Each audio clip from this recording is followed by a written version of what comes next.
Happy thought. आप सभी को शुभेच्छा। यूनिट नंबर 4 में चैप्टर नंबर 3 है चक्रवृद्धि ब्याज, कंपाउंड इंटरेस्ट। और चक्रवृद्धि ब्याज के अंतर्गत आज हम शुरू करने जा रहे हैं कि चक्रवृद्धि ब्याज का आशय क्या है, what is the meaning of compound interest, और सिंपल इंटरेस्ट और कंपाउंड इंटरेस्ट दोनों में क्या अंतर है, what is the difference between compound interest and simple interest. चक्रवृद्धि ब्याज और साधारण ब्याज में क्या अंतर है। तो स्टार्ट करते हैं।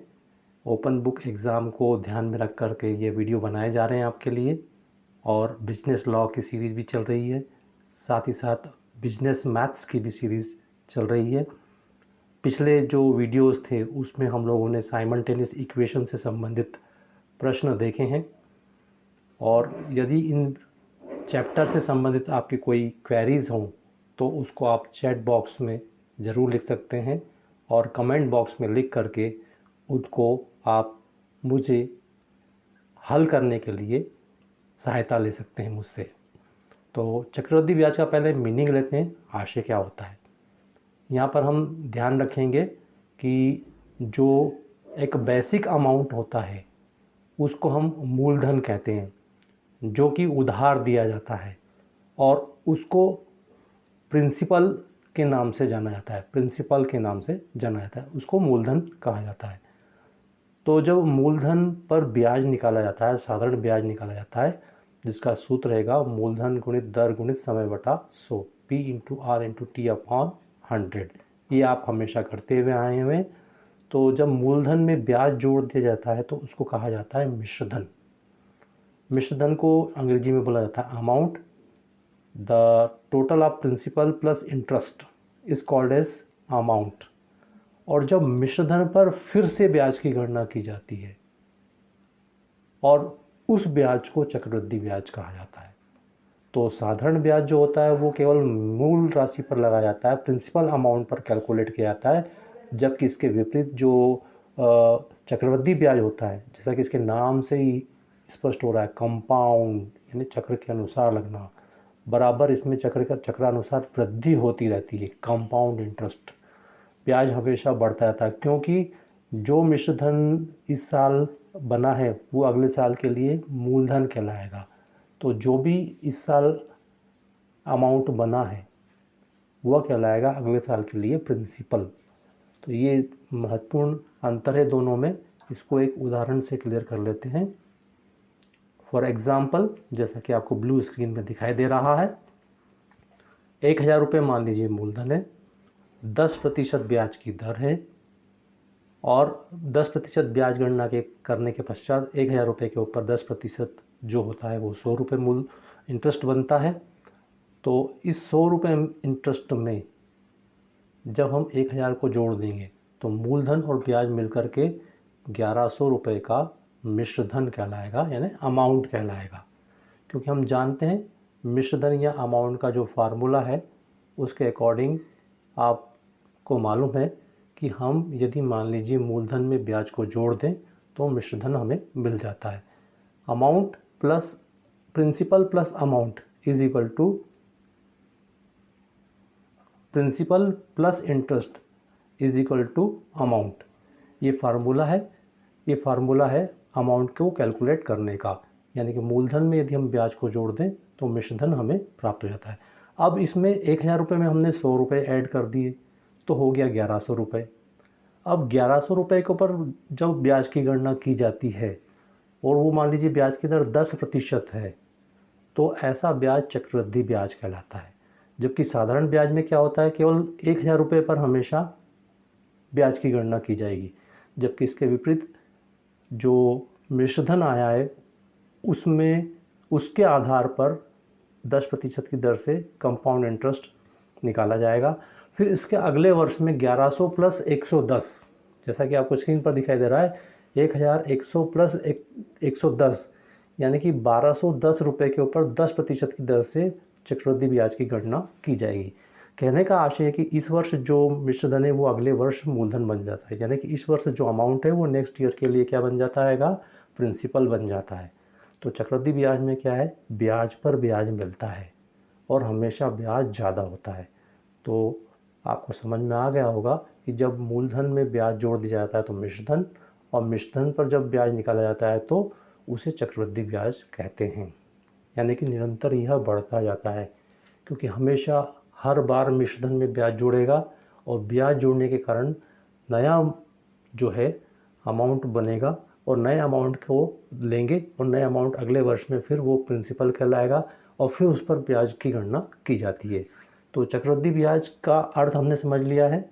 इसके बाद आगे बढ़ते हैं कि चक्रवृद्धि ब्याज और साधारण ब्याज में अंतर क्या है। तो चक्रवृद्धि ब्याज और साधारण ब्याज में अंतर है। इसके लिए हम कॉलम वाइज इसको डिफरेंस को देखने जाएंगे कि पहला वाला जो कॉलम आप लोगों को स्पष्ट स्क्रीन पर दिखाई दे रहा है वो आधार है, यानी अंतर का आधार क्या है। दूसरे वाले कॉलम में हमने लिया है सिंपल इंटरेस्ट यानी कि साधारण ब्याज, और तीसरे वाले कॉलम में हमने लिया है चक्रवृद्धि ब्याज कंपाउंड इंटरेस्ट। तो पहला जो आधार आता है मूलधन अर्थात प्रिंसिपल, दोनों में अंतर है। जैसा कि हमने पिछले वाले उदाहरण में देखा है, इसमें साधारण ब्याज में मूलधन हमेशा एक जैसा रहता है।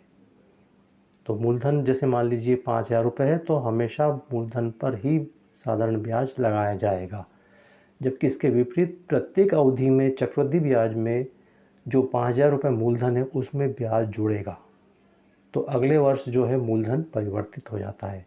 कहने का आशय कि प्रिंसिपल की जो राशि है, प्रिंसिपल की जो अमाउंट है वो चेंज हो जाती है, प्रिंसिपल की राशि जो है वो बदल जाती है। तो मूलधन हमेशा साधारण ब्याज में एक जैसा रहता है, जबकि चक्रवृद्धि ब्याज में मूलधन परिवर्तित होता रहता है। अंतर का जो दूसरा आधार है उसमें आता है ब्याज की राशि, अमाउंट ऑफ इंटरेस्ट। साधारण ब्याज में क्या होता है, जितने वर्षों तक साधारण ब्याज की गणना की जाएगी ब्याज की राशि हमेशा एक जैसी रहेगी।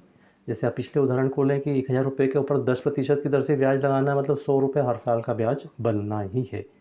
जो भी अवधि होगी उसके हिसाब से ब्याज की गणना की जाएगी, जो भी टाइम पीरियड होगा उसके हिसाब से ब्याज की गणना की जाएगी। जबकि इसके विपरीत चक्रवृद्धि ब्याज में प्रत्येक अवधि में प्रत्येक टाइम पीरियड में इंटरेस्ट की राशि जो है, अमाउंट जो है इंटरेस्ट का, वो चेंज होता रहता है। तो ब्याज की राशि साधारण ब्याज में हमेशा एक जैसी रहती है, जबकि प्रतिवर्ष चक्रवृद्धि ब्याज में ब्याज की राशि हर अवधि में बदलती जाती है। ये इनमें मूलभूत अंतर है। फिर उसके बाद नेक्स्ट आता है नंबर 3, ब्याज का आधार, बेसिस ऑफ इंटरेस्ट। इसमें हमेशा साधारण ब्याज में हमेशा मूलधन पर ब्याज की गणना की जाती है, यानी ब्याज की गणना का जो आधार होता है, कैलकुलेशन ऑफ इंटरेस्ट या बेसिस ऑफ इंटरेस्ट जो होता है वो प्रिंसिपल होता है साधारण ब्याज में। जबकि इसके विपरीत जो चक्रवृद्धि ब्याज होता है उसमें जो आधार रहता है ब्याज गणना करने का वो सदैव मिश्रधन यानी कि अमाउंट रहता है। मिश्रधन यानी कि जिसमें प्रिंसिपल प्लस इंटरेस्ट यानी मूलधन और ब्याज को जोड़ा गया है। तो प्रथम अवधि को यदि छोड़ दें तो बाकी सब शेष अवधियों में चक्रवृद्धि ब्याज में मिश्रधन पर ब्याज की गणना की जाती है, यानी मूलधन में ब्याज को जोड़ दिया जाए तो उसके बाद जो मिश्रधन आता है उस पर ब्याज की गणना की जाती है। फिर नंबर 4 आता है ब्याज की दर, रेट ऑफ इंटरेस्ट। जो साधारण ब्याज होता है उसमें संपूर्ण अवधि में एक बार में गणना की जाती है और ब्याज की दर भी हमेशा एक जैसी ही रहती है। लेकिन इसके विरुद्ध, इसके विपरीत जो चक्रवृद्धि ब्याज होता है उसमें निश्चित अवधि जो होती है, यानी कि कोई 12 माह का या 6 माह का या 3 माह का यदि गणना करना हो तो ब्याज की दर में परिवर्तन होता रहता है। तो साधारण ब्याज में ब्याज की दर स्थिर रहती है, जबकि चक्रवृद्धि ब्याज में ब्याज की दर में परिवर्तन होता रहता है। ये नंबर 4 था। नंबर 5, ब्याज की राशि में अंतर, difference in amount of interest. यानी जो साधारण ब्याज होता है उसमें प्रथम अवधि में चक्रवृद्धि ब्याज के बराबर और बाद की अवधि में जो ब्याज की राशि होती है कम होती है, यानी ब्याज की जो राशि होती है उसमें भी इन दोनों में अंतर पाया जाता है। साधारण ब्याज में क्या होता है, प्रथम वर्ष में तो ब्याज की राशि चक्रवृद्धि ब्याज की राशि के बराबर होगी, लेकिन उसके बाद के जो वर्ष आएंगे उसमें चक्रवृद्धि ब्याज की राशि ज़्यादा होगी और साधारण ब्याज की राशि कम होगी। तो प्रथम अवधि को यदि छोड़ दें तो चक्रवृद्धि ब्याज में हमेशा साधारण ब्याज की राशि से ब्याज की राशि, चक्रवृद्धि ब्याज की राशि ज़्यादा होगी, हमेशा अधिक होगी। नंबर 6 पॉइंट आता है गणना प्रक्रिया, कैलकुलेशन प्रोसीजर। चक्रवृद्धि ब्याज और साधारण ब्याज में ये 6 नंबर का डिफरेंस है, 6 नंबर का डिफरेंस है। जो साधारण ब्याज होता है उसमें ब्याज की गणना करना बहुत सरल होता है और ब्याज की गणना संक्षिप्त होती है, बहुत ही छोटी होती है उसमें। जबकि कंपैरिजन करें यदि हम, तो चक्रवृद्धि ब्याज में ब्याज की गणना साधारण ब्याज की अपेक्षा तुलनात्मक रूप से ज़्यादा कठिन होती है और ज़्यादा लंबी होती है। तो दोनों में अंतर है। जहाँ साधारण ब्याज है उसमें सरल और संक्षिप्त होती है गणना, जबकि तुलनात्मक रूप से जो कंपाउंड इंटरेस्ट है उसमें कंपाउंड इंटरेस्ट का जो कैलकुलेशन होता है थोड़ा डिफ़िकल्ट होता है, थोड़ा टिपिकल होता है, थोड़ा लेंदी भी होता है। अब नंबर 7 पे इस डिफरेंस जो आता है मिश्रधन ज्ञात करने का सूत्र, फार्मूला फॉर फाइंडिंग अमाउंट। यानी कि जो साधारण ब्याज होता है उसमें मिश्रधन निकालने का फार्मूला बहुत छोटा होता है। इसके विपरीत जो चक्रवृद्धि ब्याज होता है उसमें जो मिश्रधन यदि निकालना है हमको, अमाउंट यदि निकालना है, तो उसका जो फार्मूला होता है, जो सूत्र होता है वो डिफरेंट होता है। तो जबकि देखें हम साधारण ब्याज में जो मिश्रधन निकालने का फार्मूला है उसमें A बराबर P धन SI, यानी कि प्रिंसिपल प्लस सिंपल इंटरेस्ट। और सिंपल इंटरेस्ट कैसे निकलता है, PRT upon 100, principal into rate into time upon 100। P का आशय यहाँ पर प्रिंसिपल से, R का मतलब ब्याज की दर से है और T का आशय यहाँ पर टाइम से या समय से है। तो सिंपल इंटरेस्ट निकलने के बाद यदि उसको प्रिंसिपल में ऐड कर दिया जाए तो हमें अमाउंट की राशि मिल जाती है। जबकि इसके विपरीत हम जाकर देखें कि चक्रवृद्धि ब्याज में जो फार्मूला बनता है उसमें A is equal to P bracket में 1 प्लस R अपॉन 100 और पावर में T या N। समय को या तो चाहे तो N से प्रदर्शित करते हैं, डिनोट करते हैं, या फिर T फॉर टाइम से डिनोट करते हैं। तो दोनों के मिश्रधन निकालने के जो सूत्र हैं उसमें भी मूलभूत रूप से अंतर है। तो इस प्रकार से कुल 7 जो है अंतर चक्रवृद्धि ब्याज और साधारण ब्याज में पाए जाते हैं। चक्रवृद्धि ब्याज की गणना करने की विधियाँ, various method of compound interest. तो चक्रवृद्धि ब्याज गणना करने की कुल 5 विधियाँ बताई गई हैं। उसमें जो पहली विधि है वो लघुगुणक के उपयोग के द्वारा, लॉगरिदम मेथड के नाम से उसको हम जानते हैं, जिसमें लॉग टेबल की सहायता से और अलग अलग फार्मूले की सहायता से, अलग अलग सूत्रों की सहायता से, मदद से लघुगुणक तालिका या लघुगुणक के सूत्रों का उपयोग करते हुए हम चक्रवृद्धि ब्याज की गणना करते हैं।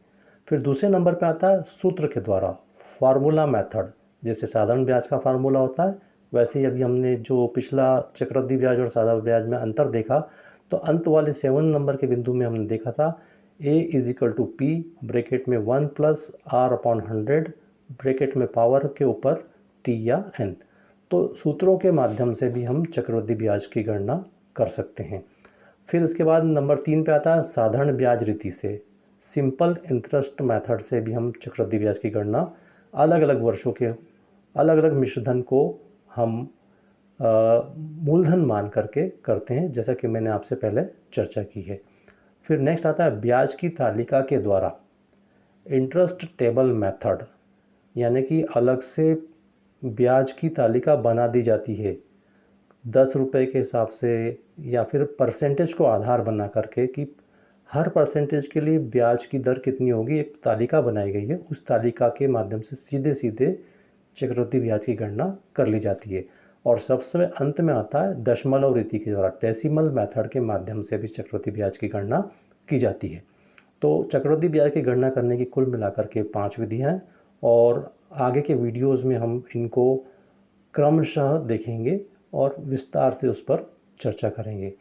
इस वीडियो में आपके लिए हमारे द्वारा जो सीरीज़ चला जा रही है, ऊपर आई बटन दिया गया है, उस आई बटन को आप पुश करके जितने भी मैथ्स के वीडियोस बनाए गए उसके प्लेलिस्ट का आई बटन है यह, उसमें आप जा कर के साइमल्टेनियस इक्वेशन और जितने भी हमने अनुपात, जितना भी उसमें अलग अलग चैप्टर्स दिए हुए उन सभी के वीडियोस यहाँ पर अवेलेबल है।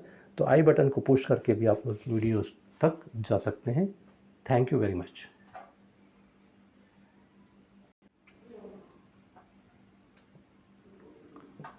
इस वीडियो में हम चक्रवृद्धि ब्याज की गणना करने के जो सूत्र होते हैं उनको देखेंगे और उन सूत्रों का कैसे प्रयोग किया जाता है उसको भी हम एग्जाम्पल के थ्रू कंप्लीट करेंगे।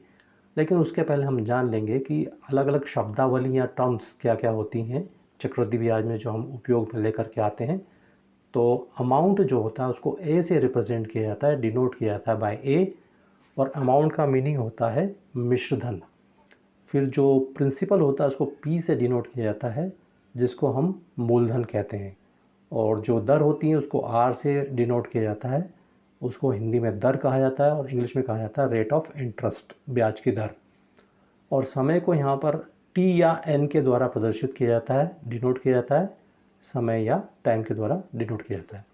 यह महत्वपूर्ण है कि यदि अमाउंट यदि निकालना है तो principal plus simple interest, principal धन यानी कि मूलधन धन साधारण ब्याज बराबर होता है मिश्रधन या अमाउंट के, और प्रिंसिपल यदि हमें निकालना है तो ए माइनस सिंपल इंटरेस्ट के हिसाब से प्रिंसिपल निकाला जाता है, प्रिंसिपल को ज्ञात किया जाता है। चक्रवृद्धि ब्याज की गणना करने की जो पहली विधि हमने ली थी, 5 विधियों में से पहली विधि होती है लघुगुणक तालिका के प्रयोग के द्वारा चक्रवृद्धि ब्याज की गणना करना। Formula of compound interest using log table. तो सबसे पहले हम देखते हैं कि मूलधन कैसे ज्ञात किया जाता है, कैलकुलेशन ऑफ प्रिंसिपल। मूलधन को निकालने के लिए फार्मूले जो दिए गए हैं, पी है ब्रैकेट में 1 प्लस आर अपन 100 ब्रैकेट की पावर पर n और इज इक्वल टू ए। तो इस फार्मूले का उपयोग उस स्थिति में किया जा सकेगा जबकि मिश्रधन की राशि ज्ञात है। यदि अमाउंट की राशि ज्ञात है तो इस फार्मूले को यूज़ कर सकते हैं। अब इस फार्मूले को अकॉर्डिंग टू लॉग टेबल हमको टर्न करना पड़ेगा, लॉग टेबल के हिसाब से इसको शिफ्टिंग करना पड़ेगी, और उसमें ये जो फार्मूला बनेगा वो रहेगा लॉग पी। लॉग पी मतलब प्रिंसिपल। तो जो लॉग निकालना पड़ेगा हमको, प्रिंसिपल जितना भी रहेगा उसका लॉग निकलेगा, और जो एन यहाँ नीचे आएगा तो ये हो जाएगा प्लस इंटू लॉग ब्रैकेट में 1 plus R upon 100 is equal to log A. इस फार्मूले को नीचे जो रेड में दर्शाया गया है ब्लू के अलावा, उस रूप में भी हम दे सकते हैं कि log P is equal to log A minus N into 1 log plus I. यहाँ पर जो ये आर है इसको हम आई के द्वारा भी डिनोट कर सकते हैं, 100 को हटा करके भी। उसके लिए मैं आपको विस्तार से बाद में बताऊंगा। तो जो लॉग पी निकलेगा उसमें अपने को निकालना होगा प्रति लघुगणक एंटी लॉग, और एंटी लॉग जो है मूलधन का अमाउंट होगा। अमाउंट के बाद जो अगला उसमें फार्मूला आता है वो आता है मिश्रधन निकालने का। कैलकुलेशन इसमें मूलधन के बाद जो फार्मूला आता है वो मिश्रधन निकालने का, कैलकुलेशन ऑफ अमाउंट। यानी पहले हमने मूलधन निकालने का फार्मूला देखा है, अब उसके बाद हम निकालने का फार्मूला देख रहे हैं मिश्रधन यानी अमाउंट को। तो इसमें फार्मूला जो ओरिजिनली दिखाया गया है A is equal to P bracket में 1 प्लस आर अपॉन 100, जो आपको येलो मार्क्स दिखाई दे रहा है, और ऊपर टाइम। तो यहाँ पर आप देखें कि इस फार्मूले को यदि कन्वर्ट करना पड़ेगा यदि लॉग के अकॉर्डिंग, तो ए यदि हमें निकालना है तो ए बाहर रहेगा, इज इक्वल टू बड़ा ब्रैकेट हम स्टार्ट करेंगे, उसमें log P into N log bracket में 1 प्लस आर अपन 100। इस तरह से लॉग टेबल के माध्यम से हम एंटी लॉग निकालते हुए इस क्वेश्चन को भी सॉल्व करेंगे। जब हम प्रैक्टिस करेंगे तो और ज़्यादा आपको क्लियर हो जाएगा।